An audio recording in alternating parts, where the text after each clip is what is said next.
प्रश्नोत्तरी। गुरुवर नमोस्तु। जैन दर्शन में जो सप्त परम स्थान के नाम आते हैं वे कौन कौन से हैं? सप्त परम स्थान सद जाताय नमः, सद आदि और दूसरे परम स्थानों में अलग अलग प्रकार के स्थान मिलते हैं। कोई परम स्थानों में सिद्ध शिला, सिद्ध क्षेत्र, विधेय क्षेत्र, सिद्ध भूमि आदि लेते हैं। और हवन कुंड में जो है जो सप्त परम स्थान हैं वो अलग आते हैं। सद जाति, सद कुल, सद जाताय नमः, सद परम देवाय नमः। इस प्रकार से अलग अलग व्याख्याएं मिलती हैं। गुरुवर नमोस्तु। जब कोई शास्त्र पढ़ते हैं और उसके मंत्रोच्चारण की जानकारी नहीं होती है तो क्या इसका फल मिलता है या नहीं? कुछ चीजें ऐसी होती हैं जिनके अर्थ पता नहीं किए जाते, मार श्रद्धा होती है। अंजन चोर को नमोकार मंत्र का अर्थ तो छोड़ो, नमोकार मंत्र भी नहीं आया, फिर भी उसने श्रद्धा की, नमोकार मंत्र के फल को पा गया। इसलिए आप जो पढ़ते हैं भक्तांबर स्त्रोत, कोई भी चीज यदि अर्थ नहीं आता है, यदि आप श्रद्धा से पढ़ रहे हैं तो उसका फल जरूर मिलेगा। एक महिला थी, वो स्वाध्याय करती थी, कुछ भी उसको समझ में नहीं आता था। पंडित जी साहब जगमोहन लाल जी ने स्मरण संस्मरण सुनाया था, लेकिन एक एक अक्षर को पढ़ती थी। इतना कठिन ग्रंथ एक दिन पढ़ रही थी जिसको बड़े बड़े पंडितों को समझ में नहीं आया, और एक एक अक्षर पढ़ती थी, एक एक अक्षर पर पेंसिल लेकर के पढ़ती थी। पंडित जी घबरा गए देखकर कि मेरे से बड़ी पंडितानी है कोई। तो वे कई दिनों तक उससे बात करने में डरते थे, कहीं ये कोई उल्टा प्रश्न नहीं कर दे वे तो मेरे से नहीं बने तो, क्योंकि उसका ग्रंथ देख करके घबरा जाते थे कि इतना बड़ा ग्रंथ तो हमें ही समझ में नहीं आया। आखिर एक दिन पंडित जी ने कहा कि आज इस पंडितानी से पूछू तो सही कि भाई तू कितनी पढ़ी लिखी है। वो पढ़ी लिखी थी 4वीं कक्षा। बोले 4वीं कक्षा और ये ग्रंथ पढ़ रही, क्या समझ में आता है? बोले कुछ समझ में नहीं आता। फिर ये ग्रंथ क्यों पढ़ रही है? बस मेरी एक भावना हुई है कि मेरी बुद्धि तो बहुत कमजोर है, मुझे तो कुछ अक्षर मिलाते भी नहीं आता उसको। जैसे उसे सम्यक दर्शन कहा जाए ना, तो सम्यक दर्शन नहीं पढ़ पाएगी।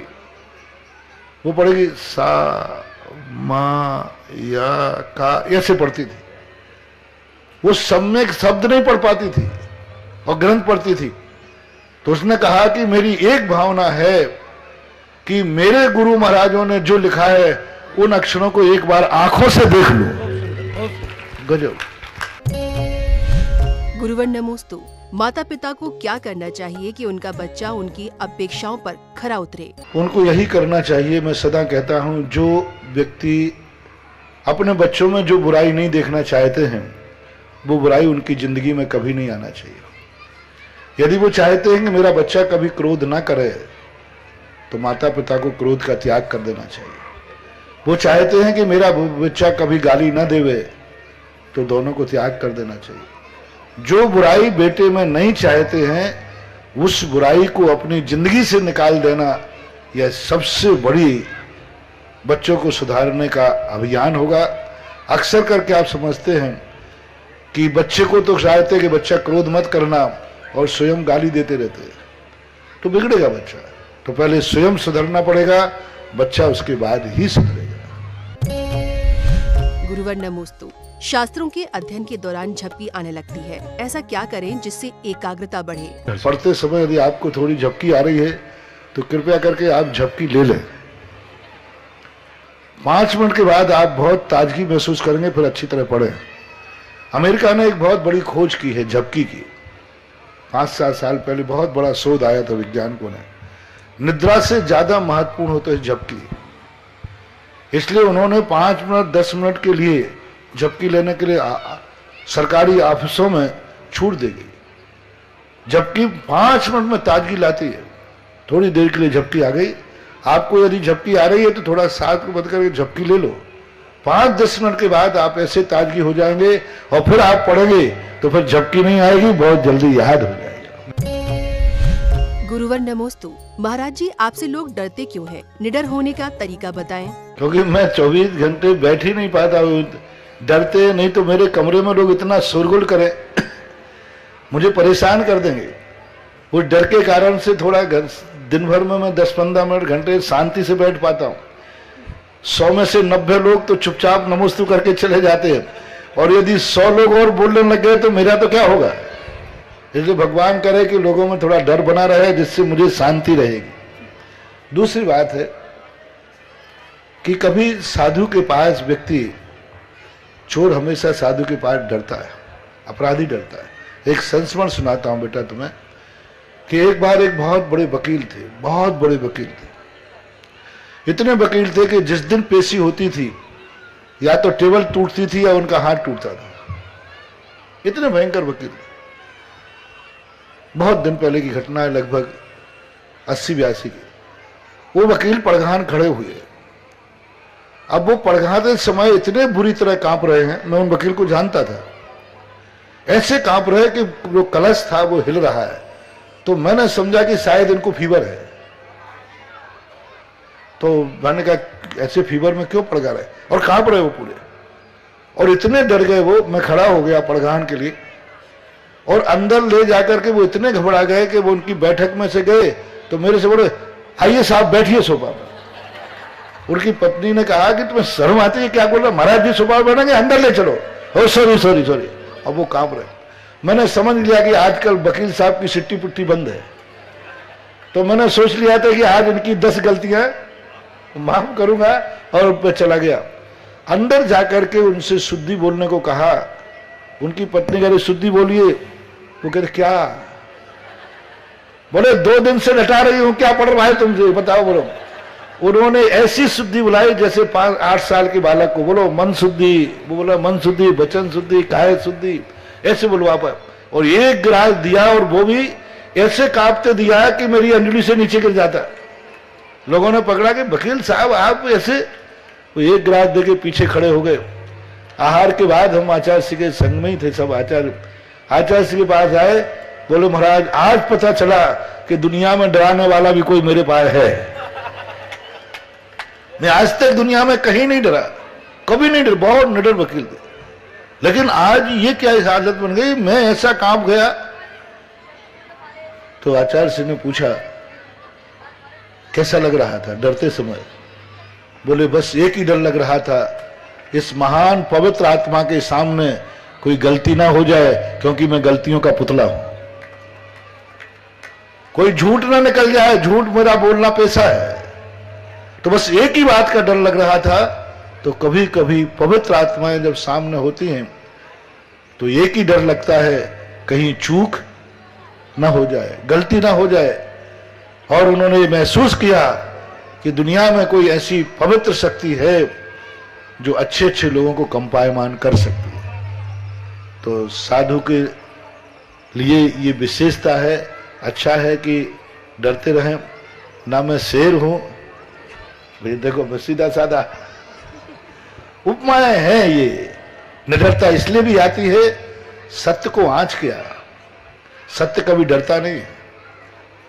अपना निजी स्वार्थ मत करो। हमारे पास हमारे गुरु ने एक मंत्र दिया है कि अपना निजी स्वार्थ रखना नहीं, सामने वाले का अहित करना नहीं। जाओ, जिंदगी में तुम्हें कभी डरने की जरूरत ही नहीं पड़ेगी। डरता कौन है? जो स्वार्थ रखता हो, दूसरे का अहित करता हो, अपना कोई स्वार्थ नहीं। इसलिए निडर रहता हूं, क्योंकि अपना ना कोई क्षेत्र है, ना कोई स्थान है। जैसे हवाओं का कोई स्थान नहीं होता, ऐसे मेरा भी कोई स्थान नहीं होता। ना मेरा कोई क्षेत्र है, ना मेरा कोई स्थान है। जहां जाता हूं लोग कहते हैं महाराज जी आपका कौन सा क्षेत्र है?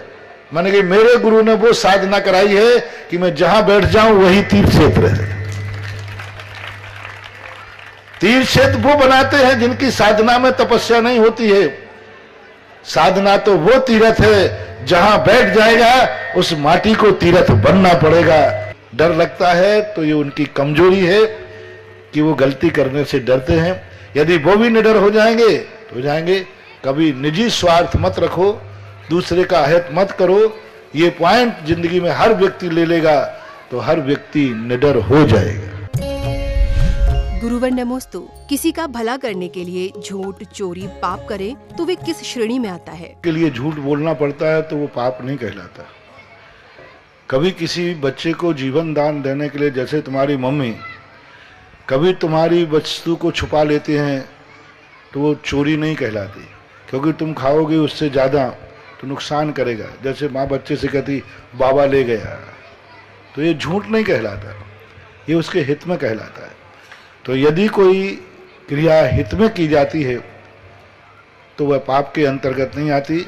जिसमें स्वयं का और दूसरे का अहित होता है वही पाप के अंतर्गत आता है।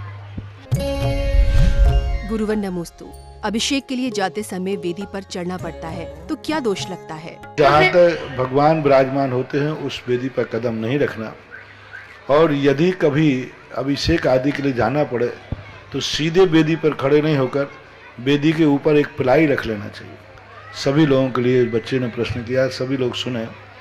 वेदी पर जब तुम अभिषेक करने चढ़ते हो, कभी बड़ी बड़ी मूर्तियाँ होती हैं, तो कम से कम नीचे एक पतला पिलाई डाल देना चाहिए। पिलाई पे खड़े होकर के भगवान का अभिषेक करो, और जैसे ही अभिषेक कर लें उस पिलाई को हटा देना चाहिए, तो सीधा उस वेदी से आपके पैरों का स्पर्श नहीं होगा। मजबूरी में कई बार वेदी पे जाना पड़ता है, तो जो प्रथम कटनी होती है उस प्रथम कटनी तक जा सकते हैं, क्योंकि वो कटनी आप लोगों के लिए पूजा की थाली आदि रखने के लिए बनाई। लेकिन जिन कटनी पे भगवान बैठे हैं उन कटनी पे कोई ना कोई प्लाई पाटिया लगा लेना चाहिए। गुरुवर नमोस्तु। मंदिर में ग्रंथ का अधूरा स्वाध्याय करके अन्य ग्रंथ का स्वाध्याय करते हैं तो कौन सा पाप लगता है?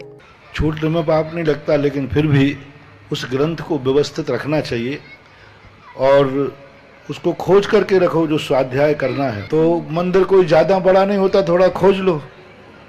वो घर तो नहीं ले गया होगा, रखा तो वहीं होगा कहीं। अब घर ले गया हो तो दूसरा पढ़ लिया तो कोई बाधा नहीं है। इनके पश्चात यूं मानो कि दूसरा पढ़ने में दोष तो नहीं लगेगा, लेकिन नंबर जरूर कम होंगे। गुरुवर नमोस्तु। अपने बालों का तो केश लोच कर लेते हैं, लेकिन नाखून कैसे काटते हैं? नाखून काटने की जरूरत नहीं, आप लोग कई बार काट देते, नहीं तो हम लोग क्या करते हैं, पानी रहता है ना कमंडल, तो पत्थर पे घिस देते हैं।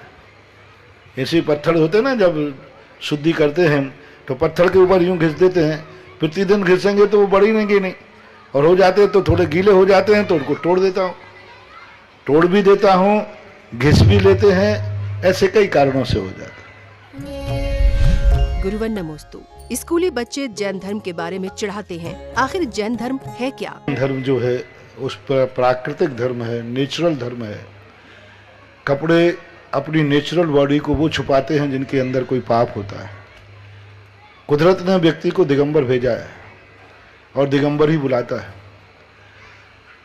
वस्त्र आदि जो पहनना पड़ते हैं वो एक बालक होता है, बालक दुनिया के बीच में होता है, लेकिन कभी उसको ये भाव नहीं होता कि मैं नग्न हूं। ऐसे दिगंबर साधु का मन बालक के समान होता है, उसकी दृष्टि में ना कोई स्त्री है ना पुरुष है, इसलिए उसको वस्त्र की जरूरत नहीं होती। बालक को वस्त्र की जरूरत नहीं होती, क्योंकि वो भीतर आ गई है, अरागी है, उसको कोई राग उत्पन्न नहीं होता। वस्त्र वो पहने जिनके मन में विकार हो, राग हो, जिनको छुपाना हो। कुदरत ने जो जीन दिया है, यदि इसमें कोई विकार नहीं है तो फिर इसको ढांकने की जरूरत क्या है? ढांकते वही है जो मन पाप होता है। दूसरी बात है, उनसे ये कहना चाहिए कि कुदरत ने जब दिगंबर हुआ है तो दिगंबर के लिए वस्त्र की जरूरत जब पड़ती है, जब व्यक्ति के मन में कोई ऐसी बुराई आ जाती है जिससे वासना जाग जाती है, पाप जाग जाता है। हमारे मुनिराज के पास कोई वासना नहीं होती, कोई पाप नहीं होता। सभी दृष्टियों को नारी को माता के समान देखते हैं, सारे जगत में निर्विकृत रहते हैं।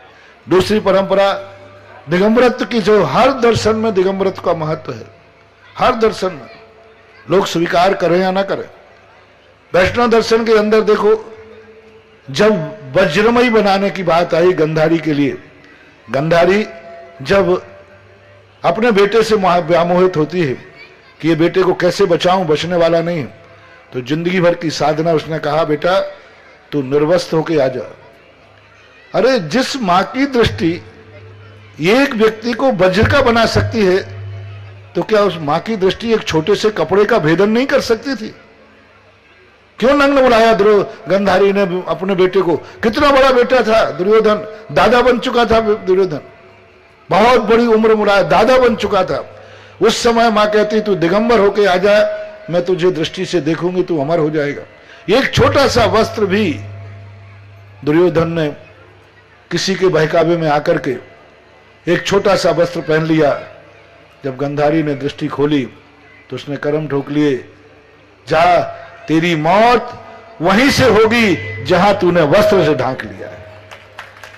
कितना बड़ा लॉजिक है कि मां की यदि शक्ति चाहिए है तो एक धागा भी होगा तो तुम हमेशा जन्म मरण करते रहोगे, कभी अमर नहीं बन पाओगे। और दुर्योधन ने वस्त्र धारण किया, उसको मरना पड़ा। यदि वो वस्त्र धारण नहीं करता तो अमर हो जाता। मैं दुर्योधन नहीं हूं, मैं इस प्रकृति रूपी मां ने मुझे आदेश दिया है कि बेटा अमर होना है तो दिगंबर रहना, इसलिए मैं दिगंबर। हाँ, दुर्योधन होता तो वस्त्र ले लेता दूसरों के बहकावे में, दूसरों के बहकावे में। और दुर्योधन ने यह गलती की थी कि थोड़ा सा कपड़ा लगा लिया, वहीं से उसकी मौत हुई। इसलिए प्रकृति रूपी मां का यदि वरदान चाहिए, प्रकृति रूपी मां का वरदान यदि शक्ति चाहिए है, अमर बनना है तो निर्वस्त्र रहना पड़ेगा। ऐसा प्रकृति का जिनवाणी मां का आदेश है, संकेत है, यह कारण है। दूसरा, एक वस्त्र के लिए कितने विकल्प होते हैं, कितने द्वंद होते हैं। क्यों वस्त्र पहनना, क्यों वस्त्र पहनना? जो मैंने प्रारंभ में कहा था, कोई ना कोई विकार है। जब विकार ही उत्पन्न नहीं होता, बालक व दृष्टि पवित्र हो गई। हमारे साधियों की दृष्टि इतनी पावन हो जाती है कि उन्हें अपने शरीर के कोई अंग को छुपाने की जरूरत ही नहीं होती। इसलिए पावनता का प्रतीक है, पवित्रता का प्रतीक है और प्रकृति की शक्ति का प्रतीक है। और सबके अंदर ऐसा बड़ा होता है, कहते ना नंगा खुदा से भी बड़ा होता है, ऐसा आप लोग मुहावरा बोलते हैं, क्योंकि उसके पास कुछ है ही नहीं आगे पीछे। तो ये प्रकृति की देन है। व्यक्ति नग्न नहीं आया है, जीते नंगा मरते नंगा, अजब तमाशा नंगे का। सदा जाकर के बीच में तुम वस्त्र पहन लेते हो, मां दुनिया को ठगने के लिए, अपने पापों को छुपाने के लिए। हमारा दिगंबर साधु कभी अपने पापों को नहीं छुपाता है।